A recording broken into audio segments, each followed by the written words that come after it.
We have some breaking news here at home. Danielle Smith has been named the leader of Alberta's United Conservative Party. Aaron Collins is there for us tonight. Aaron, getting loud there. How did this play out? Yeah, Adrienne, it took most of the night. It took 6 ballots, but Alberta's United Conservatives do finally have a new leader, and the province will soon have a new premier. You can see Danielle Smith on stage right behind me speaking to supporters.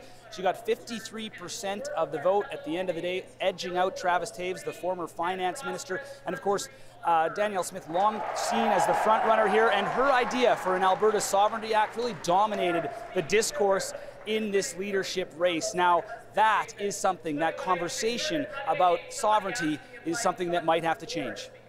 This truck stop in Calgary's East End, long a draw for the average Albertans Ralph Klein, dubbed Martha and Henry, and for politicians courting their vote.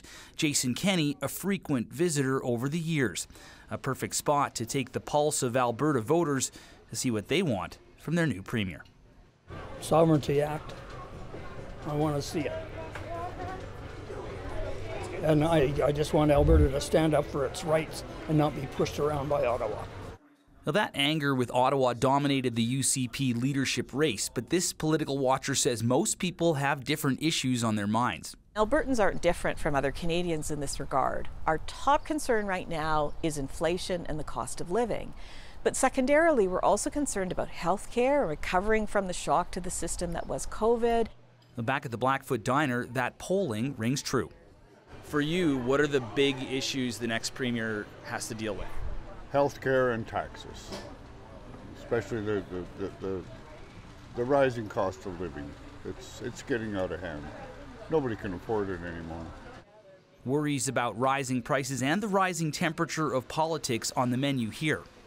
Alberta and just North American politics in general lately has been increasingly divisive, and that's sort of been a little bit of a concern of mine.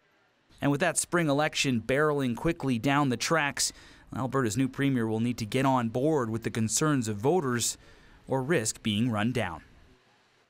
And so, Aaron, Danielle Smith is going to have a lot to do in the next little while. That's an understatement.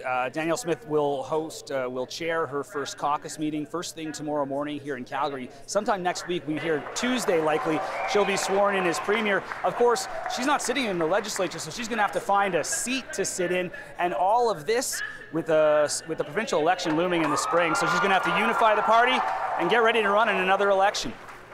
All right, Aaron Collins in Calgary. Thanks, Aaron.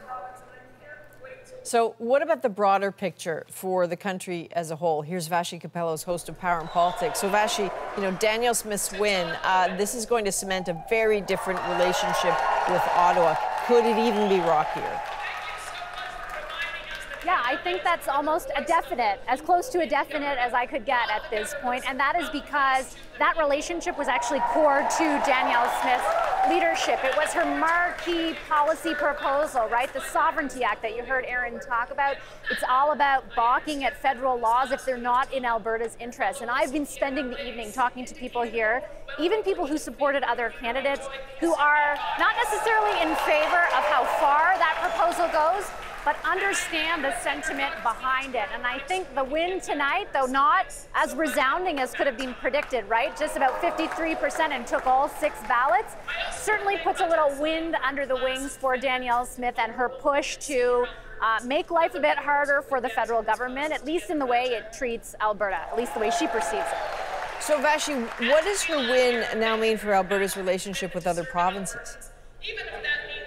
Well, that's something I'm going to be watching very closely, because we have seen some other provinces pick up on some of the rhetoric she used when talking about the Sovereignty Act, especially where it concerns new guns laws from the federal government.